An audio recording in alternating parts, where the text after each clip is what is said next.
जिसके आतंकवादियों से लिंक थे, ऐसे जाकिर नाइक से 2011 में इन्होंने 50 लाख लिए। टिकटॉक का पैसा वापस कब जाएगा?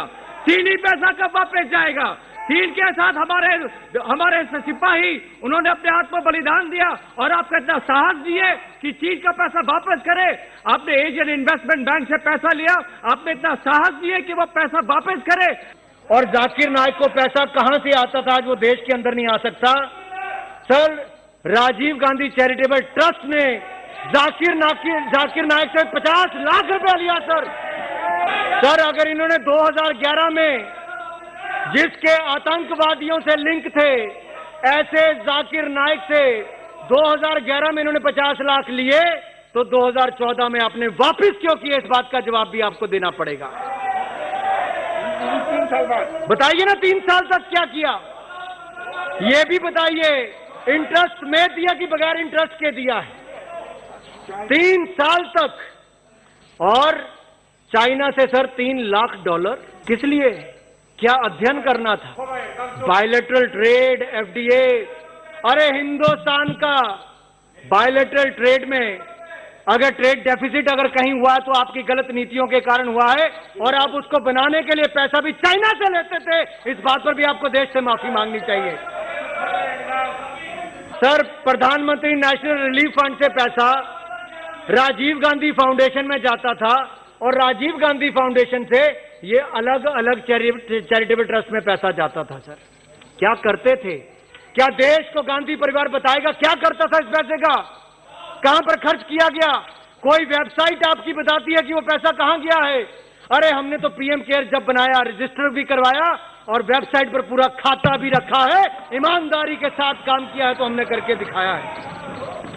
सर, एक और आतंकवादियों से जुड़े हुए व्यक्ति से पैसा लेते हैं, तो दूसरी ओर क्रिश्चियन मिशनरी को पैसा देने का काम, वर्ल्ड विजन जैसी लोगों को देने का काम किया जाए। कहां से सर? सर, प्रधानमंत्री नेशनल रिलीफ फंड में देश की गरीब जनता ने अपना पैसा प्रधानमंत्री के नाम पर दिया और आपने गांधी परिवार के ट्रस्टों के लिए ले लिया।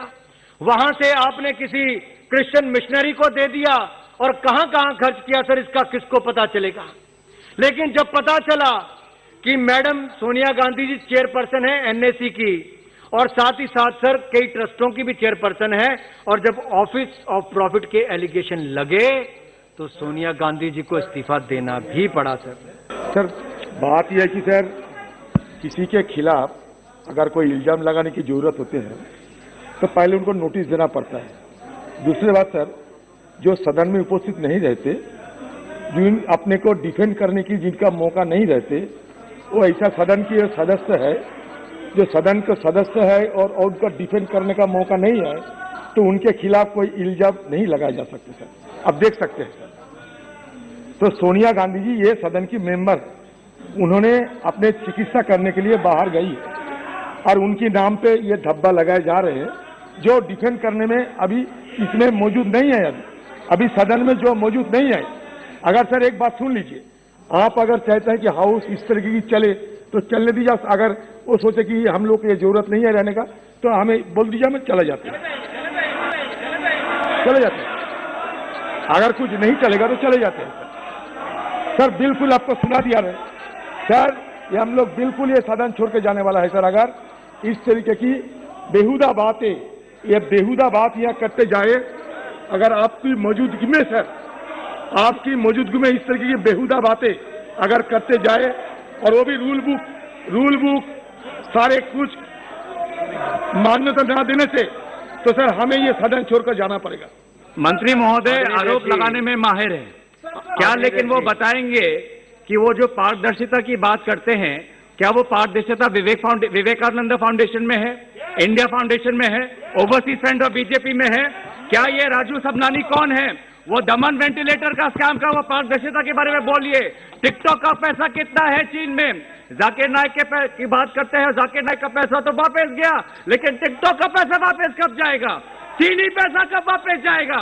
चीन के साथ हमारे सिपाही उन्होंने अपने हाथ में बलिदान दिया और आपको इतना साहस दिए कि चीन का पैसा वापस करे। आपने एशियन इन्वेस्टमेंट बैंक से पैसा लिया, आपने इतना साहस नहीं है कि वो पैसा वापस करे। अरे आप इतने दुर्बल हो गए कि चीनी पैसा से आप कोविड का रेस्क्यू करोगे। अरे आप पीएमएनआरएफ की बात करते हो, प्रधानमंत्री मोदी जी ने पीएनआरएफ फंड को कितने बार यूज किया? नेशनल रिलीफ फंड 2017 में यूज किया, नेशनल रिलीफ फंड 2000। आदरणीय अध्यक्ष जी, 5-7 मिनट। अध्यक्ष जी, सत्य की भूख सभी को लगती है। आदरणीय अध्यक्ष जी, सत्य की भूख सभी को लगती है, लेकिन जब सत्य परोसा जाता है तो बहुत कम लोगों को इसका स्वाद अच्छा लगता है। आजादी से अब तक कांग्रेस का ये सफर पॉइंट जारी रहा है सर। 353 point of order. आदरणीय अध्यक्ष जी, सर, पॉइंट ऑफ ऑर्डर 353।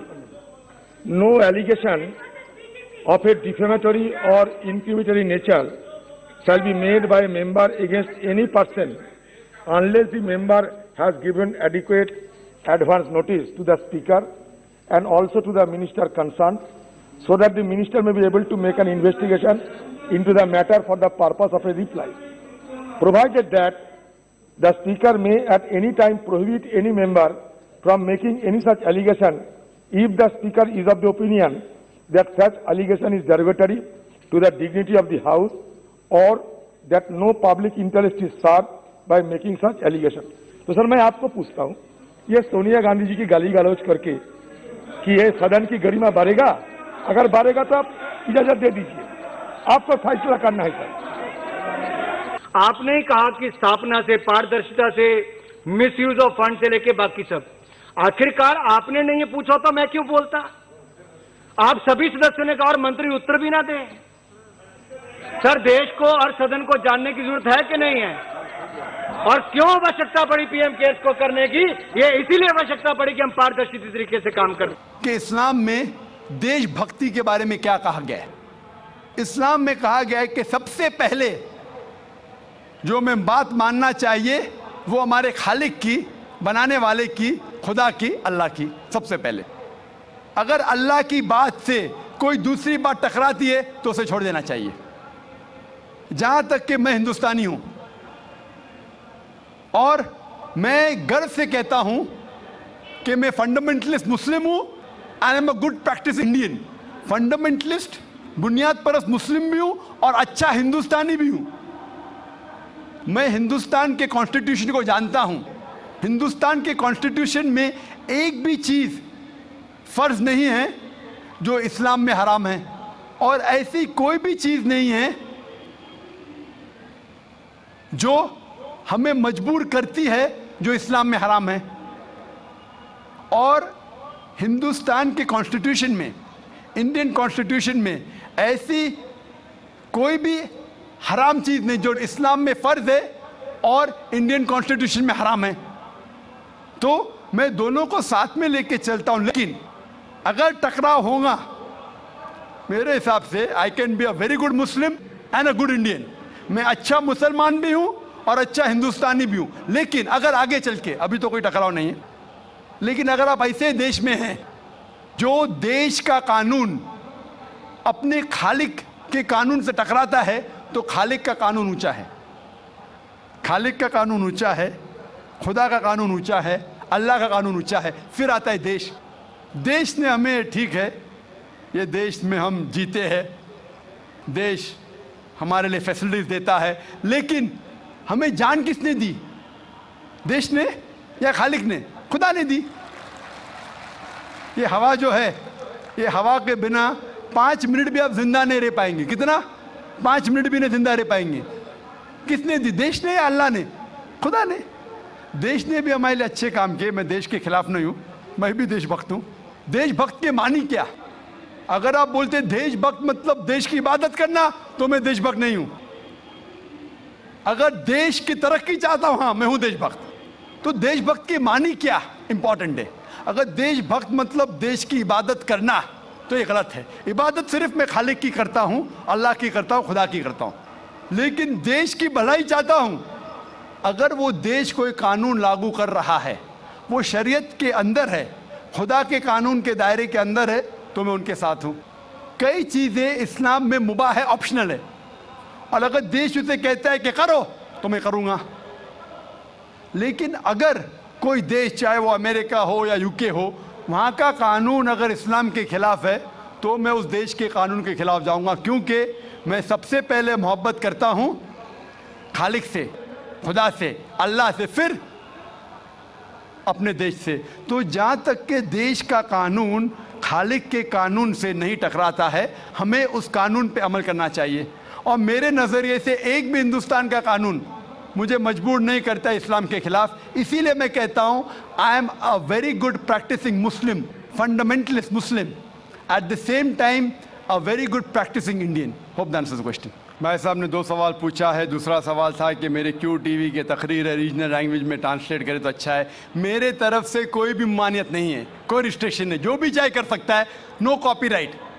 लेकिन मैं आपकी ज़बान नहीं जानता हूँ, आपके हैदराबादी लोग करना चाहिए, कोई रिस्ट्रिक्शन नहीं, नो कॉपीराइट, इंशाअल्लाह सवाब मिलेगा।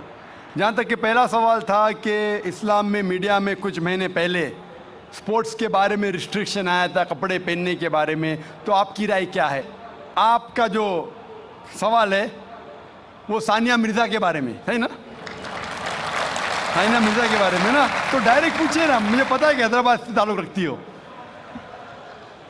और ये सानिया मिर्ज़ा के इशू के बारे में कई महीनों तक इंडियन मीडिया, फिर फॉरेन मीडिया से उछाली, और ये एक talk of the town front page के ऊपर आ चुका था कि इस्लाम सानिया मिर्ज़ा के ख़िलाफ़ है, मौलाना लोग ने उसके ख़िलाफ़ बात किए वगैरह वगैरह। मैंने काफ़ी रिपोर्टें पढ़ी, लेकिन मेरी राय ये है कि ऐसे जब सवालात उठते हैं तो हमें हिकमत से काम लेना चाहिए, हिकमत से। मैं ये नहीं कहता हूँ कि जो मौलाना ने फतवा दिए या कई लोग ने जो कहे, अक्सर मौलाना ने सही फतवा दिए अक्सर, लेकिन काफ़ी पॉलिटिशियन बीच में आ गए हो सब। मैं मुख्तसर से आपको उसका बयान दूंगा। लोग कह रहे थे कि इस्लाम रिस्ट्रिक्ट्स इंटरनेशनल स्पोर्ट्स, कि इस्लाम स्पोर्ट्स की तरक्की के ख़िलाफ़ है, और सानिया मिर्ज़ा से मीडिया पूछ रही थी कि इस्लाम हराम कहता है तो क्यों आप ऐसे कपड़े पहन रहे वगैरह वगैरह। मैं ये पूछना चाहता हूँ कि सानिया मिर्ज़ा लॉन टेनिस में नंबर 31 थी, अभी 34 वापस से लगभग करीब है, 31-34 नंबर पे है। आप सबसे number 1 top seed Serena Williams से क्यों नहीं पूछते, क्यों नहीं उससे पूछते कि उसका मज़हब उसे इजाज़त देता है ऐसे कपड़े पहनने की? आप मौलाना से क्यों पूछते कि इस्लाम में जायज़ है क्या नहीं? आप जाके प्रीस्ट से क्यों नहीं पूछते? आप जाके पोप से क्यों नहीं पूछते क्या सेरेना विलियम्स जो नंबर 1 है, ऐसे कपड़े पहनना क्रिश्चियनिटी अलाउ करती है क्या नहीं? पोप मेरे नज़रिए से बिल्कुल कहेगा हराम है। क्लियरली लिखा है हिजाब के बारे में बुक ऑफ ड्यूटोनॉमी में चैप्टर नंबर 22 वर्स नंबर 5 में हिजाब के बारे में लिखा हुआ है। 1 Timothy chapter number 2 verse number 9 में कि औरतें अच्छे कपड़े पहनना चाहिए, sober, modest. The women should wear modest clothes with shamefacedness, with sobriety, should not have braided hair of gold not way pearls. मतलब भड़कीले कपड़े नहीं पहनना चाहिए, सोने नहीं पहनना चाहिए, और अच्छे से पेश आना चाहिए, इज्जत के साथ। और क्रिश्चियनिटी में भी ऐसे कपड़े पहनना हराम है। अगर आप प्रीस्ट से पूछेंगे, कोई भी प्रीस्ट कहेगा। इसीलिए आप देखते हैं कि नन लोग मुस्लिमा जैसे लिबास पहने, इस्लाम के लिबास पहने, पूरा जिस्म ढका हुआ है, सिर्फ चेहरा और हाथ कलाई तक दिखता है। तो आप जब कहते हैं कि जो लोग मजहबी है, जो औरतें मजहबी है, उन्हें ऐसे कपड़ा पहनना चाहिए, हमारे हिसाब से हर औरत, हर मुस्लिम खातून मजहबी होना चाहिए और उसे अच्छे कपड़े पहनना चाहिए। मीडिया क्या करती है? उछालती है।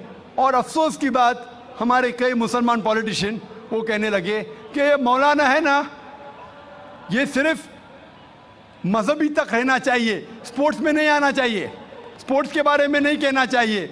मैं ये मुस्लिम पॉलिटिशियन से कहता हूं कि वो अपने पॉलिटिक्स तक महदूद रहो, इस्लाम के दायरे में मत आओ। वो कहता है कि मौलाना जो है ना, ये हमारे स्पोर्ट्स वुमेन को तरक्की करने से रोकते हैं। मैं उनसे पूछता हूं, और कई हमारे गैर मुस्लिम पॉलिटिशियंस कहने लगे कि जो भी कोई सानिया मिर्ज़ा के खिलाफ है वो देश के खिलाफ है, हमारे हिंदू पॉलिटिशियंस। तो मैंने कहा कि जो भी कोई सानिया मिर्जा के कपड़े का साथ देता है वो वेद के खिलाफ है, हिंदुइज्म के खिलाफ है। हिंदुइज्म में भी लिखा है, आप हिंदू किताब पढ़ेंगे, वेद पढ़ेंगे, जिल्द नंबर 10 लिखा हुआ है, चैप्टर नंबर 85, श्लोका नंबर 30, और ऋग्वेद में लिखा हुआ है जिल्द नंबर 8, चैप्टर नंबर 33, मंत्रा नंबर 19 में कि ब्रह्मा ने, खुदा ने आपको औरत बनाया है, इसलिए नजर नीचे करो और अपना सर ढाको। तो हिंदुइज्म में भी हिजाब है। तो ये हिंदू पॉलिटिशियन अपनी मजहबी किताब पढ़े ही नहीं। वो जो कहते हैं कि सानिया मिर्जा के लिबास के खिलाफ है, वो देश के खिलाफ है। मैंने कहा जो सानिया मिर्जा के लिबास के साथ है वो हिंदू मजहब के खिलाफ है। और मैं कहता हूं ये पॉलिटिशियन से, चाहे हिंदू या मुस्लिम हो, कि इंटरनेशनल स्पोर्ट्स को तरक्की से रोकना नहीं चाहिए। हम जानते हैं कि पहले लॉन टेनिस में, बैडमिंटन में हम देखेंगे खवातीन पूरे कपड़े पहनती थी, पूरी ढकी हुई थी। जैसे टाइम गुजरता जा रहा है, कपड़े कम होते जा रहे। तो पहले तो लोग खिलते थे, मुस्लिम और गैर मुस्लिम खवातीन भी, अभी क्यों जरूरी आ गई? मान लो मैं कहता हूं अगर कल बीच वॉलीबॉल इंटरनेशनल स्पोर्ट्स हो जाएगा जिसमें औरतों को बिकिनी पहन के खेलना होता है, तो क्या आप अपनी बेटी को भेजेंगे बीच वॉलीबॉल खेलने के लिए? कौन सा हिंदुस्तानी पॉलिटिशियन अपनी बेटी को बीच वॉलीबॉल खेलने के लिए भेजेगा? बीच वॉलीबॉल जानते हैं आप? बीच वॉलीबॉल अगर कल वो इंटरनेशनल स्पोर्ट्स बन गया तो क्या भेजेंगे अपनी बेटी को बीच वॉलीबॉल खेलने के लिए? और मैं जानता हूं कि कपड़े पहनने से कुछ परफॉर्मेंस में तब्दीली हो सकती है, 1%, आधा फीसद, 5% हो सकती है। लेकिन अगर खाली कपड़े पहनने से कुछ फर्क आता है, आधा फीसद, 1%, हम जानते हैं कि स्विमिंग के लिए कम कपड़े पहना जाता है तो क्या स्विमिंग और अच्छे से हो सके? अगर आप अक्ल लड़ाएंगे तो कपड़े नहीं पहनेंगे, सबसे अच्छी स्विमिंग होगी, तो क्या बिना कपड़े स्विमिंग करेंगे? आप बोलेंगे नहीं, ये मेरी, आपका महदूद, मेरी मॉडेस्टी है इतना पहनना, बिकिनी पहनना, आपकी मॉडेस्टी। हमारी मॉडेस्टी है कि सतर ढका हुआ होना चाहिए। आपका लेवल ये है, हमारा लेवल वो है। लेकिन अगर आप सचमुच हिकमत जानते तो कपड़े मत पहनो ना, क्यों कपड़े पहनते? आप देखेंगे कहाँ होता है, ऐसा नहीं होता है। तो इसीलिए हमें मीडिया की बाजी उल्टी करना चाहिए। जब मुझे पूछा गया था कि सानिया मिर्जा ऐसे कपड़े पहनती है, क्या सही करती है, तो मैंने कहा आप सानिया मिर्जा को फिलहाल आप ये देखिए कि कई मुसलमान क्रिकेटर्स चाहे वो हिंदुस्तान के लिए खेल रहे या चाहे पाकिस्तान के लिए खेल रहे, नमाज के वक्त नमाज भी नहीं पढ़ते, जुम्मा नमाज भी नहीं पढ़ते। सही हदीस में आता है कि काफिर और मुस्लिम के दरमियान जो फर्क है वो नमाज है, सलाह। कम से कम सानिया मिर्जा नमाज तो पढ़ती है, सलाह तो पढ़ती है, अल्हम्दुलिल्लाह। हो सकता है कल वो कपड़े भी अच्छे पहनेंगी इंशाअल्लाह, क्यों नहीं? तो मैं कहता हूं कि जो ये मुसलमान क्रिकेटर्स सानिया मिर्जा से और बड़ा हराम कर रहे, सानिया मिर्जा से बड़ा हराम कर रहे, कम से कम नमाज तो पढ़ती है, उसके लिए हमें उसका साथ देना चाहिए। अगर कुछ गलती कर रही है हमें उसके साथ हिकमत से पेश आना चाहिए और कहना चाहिए अल्लाह ताला उन्हें इंशाअल्लाह हिदायत देंगे, कम से कम नमाज तो पढ़ी है। हो सकता है चंद महीने बाद या चंद साल बाद हो सकता है कि अल्लाह ताला उसे हिदायत देगा, वो कपड़े भी अच्छे पहनेंगी। और मैं जानता हूं कि परफॉर्मेंस में शायद आधा फीसद, 1% हो सकता है कि लंबे कपड़े पहनने से परफॉर्मेंस में कमी हो, लेकिन जब अल्लाह का साथ है तो परफॉर्मेंस में कितनी तरक्की होगी। अल्लाह ताला फरमाते सूरह इमरान में सूरह नंबर 3 आयत नंबर 160 में कि if Allah forsakes you none can help you, अगर अल्लाह आपका साथ छोड़ दे तो कोई भी आपकी मदद नहीं कर सकता, और अल्लाह अगर साथ दे तो कोई भी आपको हरा नहीं सकता। तो इसीलिए मोमिनों से अल्लाह पे भरोसा रखने के लिए कहिए। तो हो सकता है सानिया मिर्जा इंशाअल्लाह कुछ दिन बाद, चाहे हफ्ते हो या महीने हो या साल हो, हम अल्लाह से दुआ करते हैं कि अल्लाह उसे हिदायत दे और वो कपड़े भी अच्छे पहने और इंशाअल्लाह तरक्की भी करे। Hope that answers the question. जी खुशामदीद दोस्तों, उम्मीद करता हूँ वीडियो आपने पूरी देखी होगी और आपको पसंद भी आई होगी। भाइयों दोस्तों, अगर आप पार्लियामेंट की बात करते हैं और जिस तरह इस वीडियो में आपने देखा भारत का जो पार्लियामेंट है और वहाँ पर जो चल रहा है लड़ाई झगड़े, तो ऐसी सूरत हाल आजकल हर एक पार्लियामेंट में हो रहा है, अगर वो इंडिया का पार्लियामेंट हो या पाकिस्तान का हो या किसी दूसरे मुल्क का। दरअसल बात यह है, जब बात आप अल्लाह की हाकिमियत से और अल्लाह ताला की जो कानून है अगर उससे हटकर आप इंसान के बनाए हुए क़वानीन पर अमल करेंगे तो फिर यही होता रहेगा, ना किसी को इंसाफ मिलेगा, ना ही आपके फ़ैसले मुतदिल होंगे और ना ही आपके मुल्क भी तरक्की करेगी। अब इस वीडियो में आपने देखा किस तरह यानी जाहिलों की तरह एक दूसरे को गालियाँ निकालना और एक दूसरे को अजीब व गरीब बातें करना, आए दिन लड़ाई झगड़े। और फिर आप अगर सोच करें इनको अगर आप जो तनख्वाह ये लेती है, जो मराहत ये लेती है पार्लियामेंट से, तो इसकी वजह से जो है ना मुल्क कभी भी तरक्की नहीं करता। यही सूरत हाल पाकिस्तान में भी है। पार्लियामेंट में आते हैं, लड़ाई झगड़े करते हैं, बातें करते हैं असम्बली में, और जब असम्बली से बाहर निकलते फिर आपस में दोस्त बन जाते हैं। तो एक अजीब किस्म की ड्रामाबाजी जो है ना वो चल रही है, और इनका सबसे जो ज़्यादा नुकसान है वो आवाम को हो रहा है, क्योंकि आवाम पर अगर इनकी जो पैसे है, बजट है, उसमें अगर कमी आ जाए तो ये लोग IMF से कर्ज ले लेते हैं और फिर उसका जो ज़ोर है वो इन अवामों से निकाल लेते हैं टैक्स के ज़रिए। टैक्स और FBR टैक्स और अजीब किस्म के टैक्स इन लोगों ने बनाए हुए हैं। तो इसकी वजह से जो गरीब तबका है हमेशा से मेहनत करते आ रहे हैं और इनसे ही ये टैक्स लेकर इन अशराफियों के जेबों में चला जाता है। तो इसकी वजह से कोई भी मुल्क कभी भी तरक्की नहीं कर सकता जब तक कि ये निज़ाम रहेगा। ये आप लिख के ले लें। दूसरी बात डॉक्टर जाकिर नाइक का बयान आपने सुना तो बहुत ज़बरदस्त बात की कि अगर एक कानून, अगर एक आइन आपका एक फ़ैसला करती है, एक कानून बनाती है, अगर वो कानून अल्लाह ताला के कानून के साथ बराबरी करता है, अगर उसमें और अल्लाह ताला के बनाए हुए कानून में जो कुरान और हदीस से निकले हैं अगर उसमें कोई मसला ना हो, उसमें कोई तज़ाद ना हो, तो फिर मैं इसको मान लेता हूँ। लेकिन अगर वो कानून अल्लाह का बनाए हुआ कानून के ख़िलाफ़ है तो फिर मैं उसको कभी भी नहीं मानूंगा। और बिल्कुल यही मानना भी चाहिए, यही होना भी चाहिए। अगर आप पाकिस्तान के आइन की बात करें तो पाकिस्तान के आइन में भी ऐसे क़वानीन मौजूद हैं जो कि क़ाला और क़ाल अल्लाह और क़ाल रसूलुल्लाह सल्लल्लाहु अलैहि वसल्लम उसके बिल्कुल मातहत और उसके मुवाफ़िक है।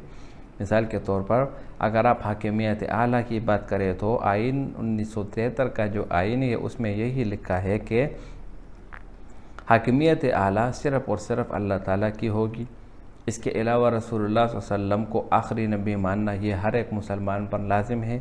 जो रसूलुल्लाह सल्लल्लाहु अलैहि वसल्लम को ख़ातिमुन नबिय्यीन ना माने तो वो दायरा इस्लाम से खारिज है। ये आइन भी, ये बिल भी जो है ना पास किया गया था 1973 में।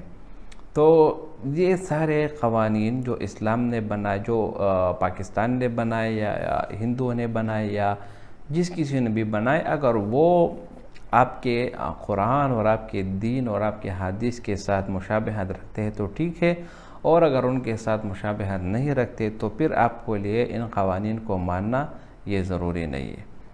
दूसरी बात यह है कि अगर किसी मुल्क के लिए आपने तरक्की करनी है, अगर आप चाहते हैं कि आपका मुल्क तरक्की करे, तो आपको ऐसे क़वानीन लाने होंगे जिनमें से इस्लाम की जो राय हो वो सबसे आला हो और सबसे बढ़कर हो।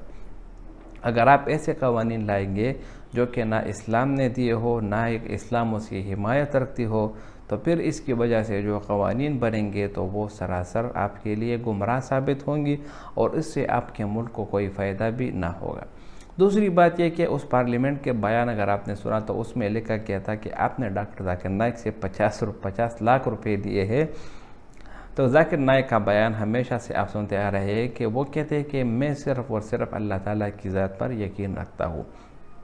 दूसरी बात यह है कि डॉक्टर जाकिर नाइक से हमेशा इन हिंदुओं का कभी कोई ना कोई तज़ाद रहा है, कोई ना कोई मसला जो है ना वो बढ़ चढ़ कर पेश करते हैं और उसका जो सारा मलबा है वो डॉक्टर जाकिर नाइक के ऊपर वो डाल देते हैं।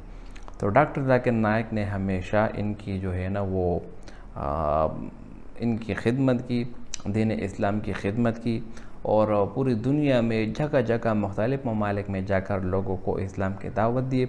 और यही एक मुसलमान की शान भी होनी चाहिए कि मुसलमान हमेशा दावत का काम जारी रखे, क्योंकि हमारा ये अक़ीदा है और ये यकीन है कि रसूलुल्लाह सल्लल्लाहु अलैहि वसल्लम अल्लाह ताला के आखिरी नबी है, उनके बाद कोई नबी आने वाला नहीं। तो लिहाजा ये दीन, अल्लाह ताला की दीन को लोगों तक पहुंचाना और लोगों को इस बात की मेहनत कराना कि अल्लाह ताला आपका माबूद है और अल्लाह के सिवा कोई इबादत के लायक नहीं, तो ये हर मुसलमान पर फ़र्ज़ है। कुरान में अल्लाह ताला फरमाते हैं, कुंतुम खैर उम्मतिन उखरिजत लिन्नास तअमुरून बिल मारूफ़ व तनहौना अनिल मुनकर। तो भाइयों दोस्तों, अगर कोई इल्ज़ाम लगाता है कि डॉक्टर जाकिर नाइक से 50 लाख रुपए लिए और 50 लाख रुपए दिए, तो ये इल्ज़ामात हमेशा से हर एक वो इंसान जो अल्लाह के दिन के मेहनत करता हो तो उस पर हमेशा से लगते आए हैं और ये लोग हमेशा इल्ज़ामात लगाते रहेंगे, फिर ख़त्म हो जाएंगे, फिर लगाते रहेंगे। लेकिन जो काम करने वाले होते हैं वो हमेशा से काम करते हैं, काम को जारी रखते हैं और अपने मकसद को, अपने मिशन को जारी रखते हैं। उम्मीद करता हूँ वीडियो आपको पसंद आई होगी। अगर वीडियो आपको पसंद आए तो इस चैनल को सब्सक्राइब करें। बहुत शुक्रिया।